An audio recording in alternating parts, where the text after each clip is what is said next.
Je voudrais dire un petit mot. Je suis venu au nom de l'Assemblée citoyenne de Seine-et-Marne. D'accord.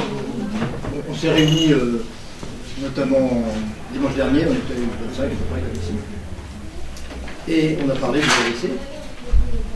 Et notre avis, c'est que cette constitution qu'on souhaite amender, que certains souhaitent amender, a 60 ans d'âge. Et elle a été conçue pour le général de Gaulle, par Michel Debré, par le général de Gaulle, pour lui. Et 60 ans après, le monde a extrêmement changé. Et vouloir amender cette constitution me paraît tout à fait inutile. Elle doit être nulle et non avenue. Tout simplement parce que en 60 ans, le monde a changé énormément, et en particulier grâce à Internet. Avec Internet, le monde est devenu un village. Et du fait que le monde est redevenu un village, la démocratie directe redevient d'actualité. C'est-à-dire que nous n'avons plus besoin de représentants. Il n'y a plus besoin de se poser la question si on doit être parlementaire, ceci, cela, s'il doit y avoir des élus. Il n'y a pas besoin d'élus. La démocratie citoyenne, la démocratie directe peut revenir à la surface.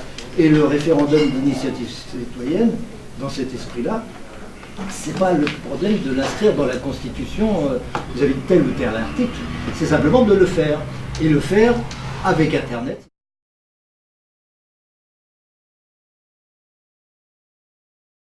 Ça peut être très efficace, et il n'y a pas besoin pour cela ni de problèmes de quorum, ni de problèmes de majorité, ni de tous ces problèmes-là qui tombent d'eux-mêmes, qui sont caduques d'eux-mêmes.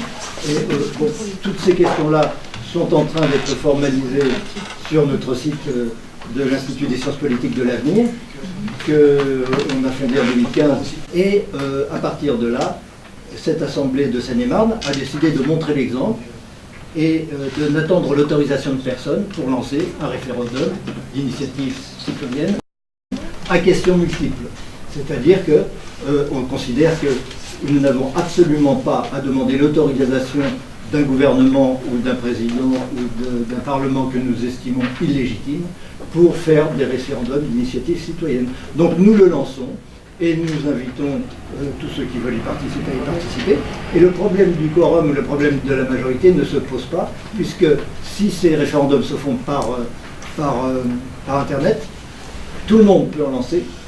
Ceux qui sont intéressés votent, ceux qui ne sont pas intéressés ne votent pas, et ça n'a aucune importance. Ce qui compte, c'est qu'un nombre important et représentatif de gens se prononcent, et à ce moment-là, le référendum est tout simplement adopté.